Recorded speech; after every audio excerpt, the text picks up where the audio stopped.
అందరికీ నమస్కారం. ఇప్పుడు అంతర్వాహిని 16వ కథ. ఆమె దెయ్యాన్ని చంపేసింది. రాత్రి 10 కావచ్చింది. నగర్ శివార్లలో బస్సు ఆగింది. నయన తన 4 ఏళ్ల కూతురు నిధితో పాటు బస్సు దిగింది.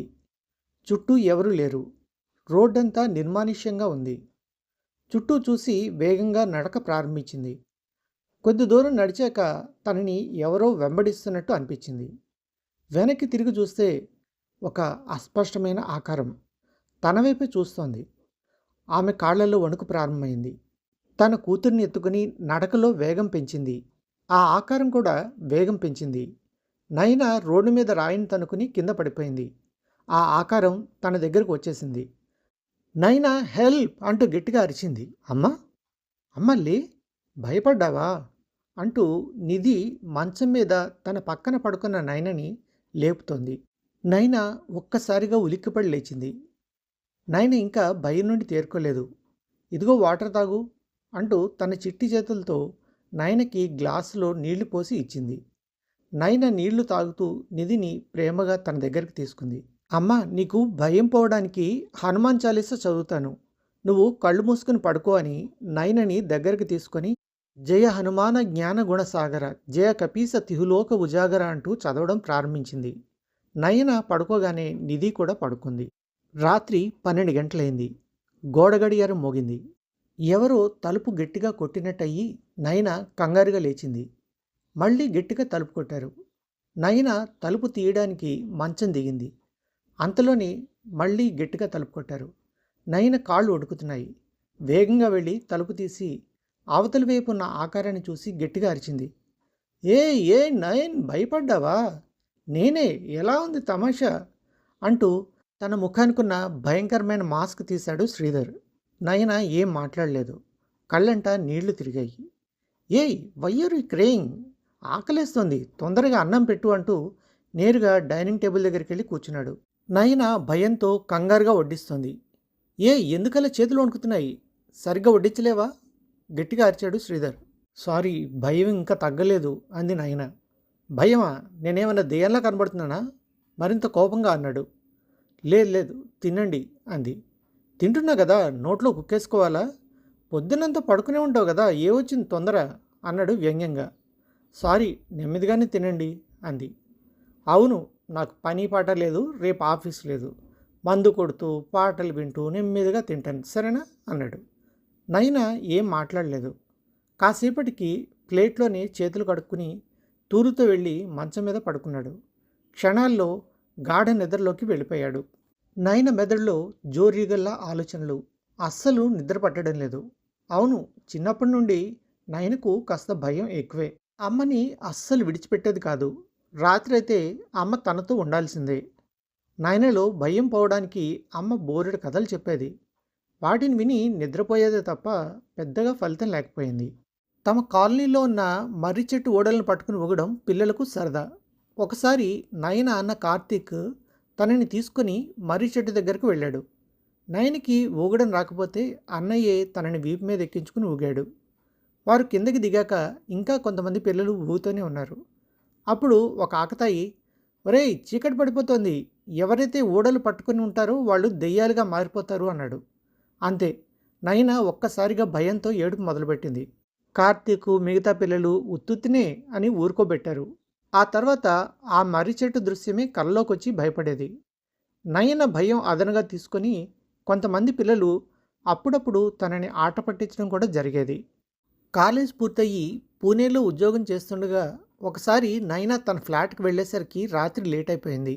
తన ఫ్లాట్ లోపల నుండి భయంకరమైన శబ్దాలు. తలుపు తీద్దామంటే భయం, కాళ్ళు వణుకుతున్నాయి. మెట్ల మీదే కూలబడి ఏడుస్తుంది. అప్పుడే శ్రీధర్ తన జీవితంలో ప్రవేశించాడు. పక్క ఫ్లాట్లో ఉండే శ్రీధర్ అప్పుడే బయటకు వచ్చాడు. నయనని గమనించి ఏం జరిగింది అని అడిగాడు. నయన భయంగా తమ ఫ్లాట్ వైపు చూపించింది. శ్రీధర్ నేను చూస్తానంటూ వెళ్ళి కాలింగ్ బెల్ కొట్టాడు. తలుపు తెరుచుకుంది. ఫ్లాట్లో నయన రూమ్మేట్స్ హర్రర్ సినిమా చూస్తున్నారు. శ్రీధర్ చెప్పింది విని అందరూ కాసేపు నవ్వుకున్నారు. శ్రీధర్ మాత్రం, అయ్యో పాపం, నయన ఏడుస్తుంటే మీరు నవ్వుతున్నారా అన్నాడు కాస్త కోపంగా.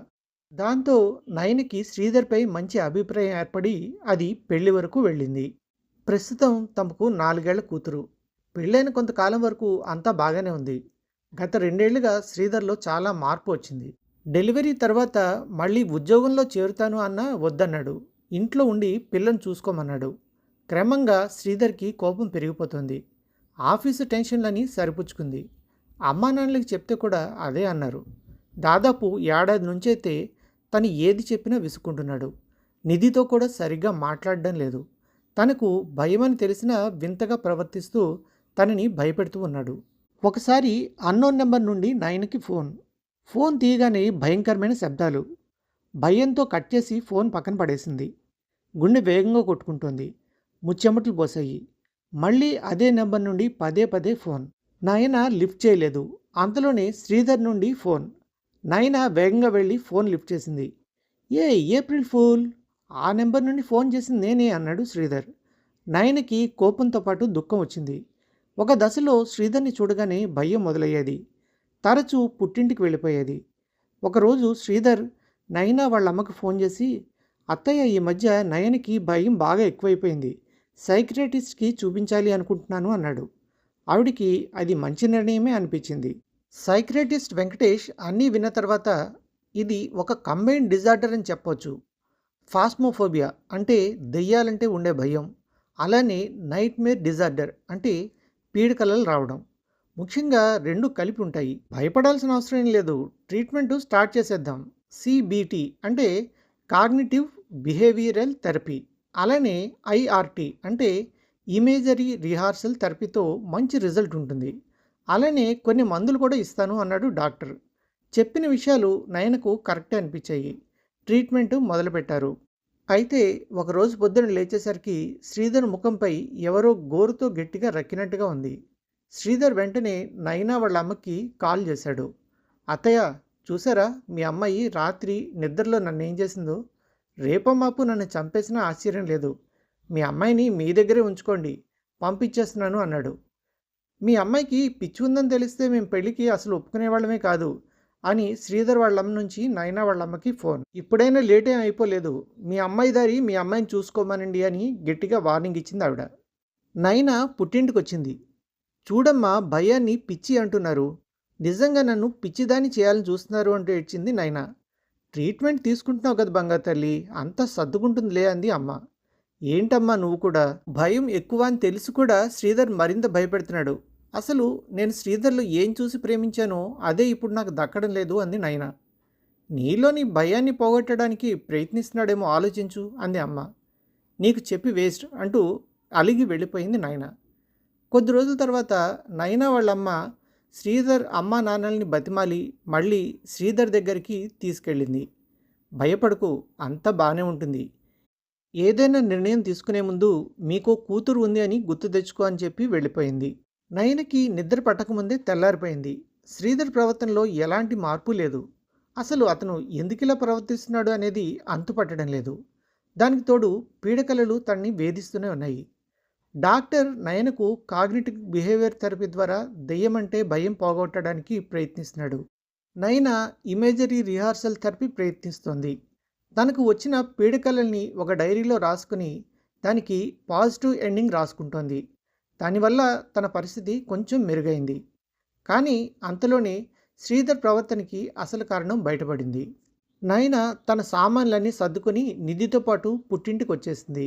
తన ఫ్రెండ్ సౌమ్యకి ఫోన్ చేసి ఉద్యోగాలు ఏమైనా ఉంటే చెప్పమని చెప్పింది. నయన ప్రవర్తన చూసి అమ్మలో ఆశ్చర్యం, అలానే భయం.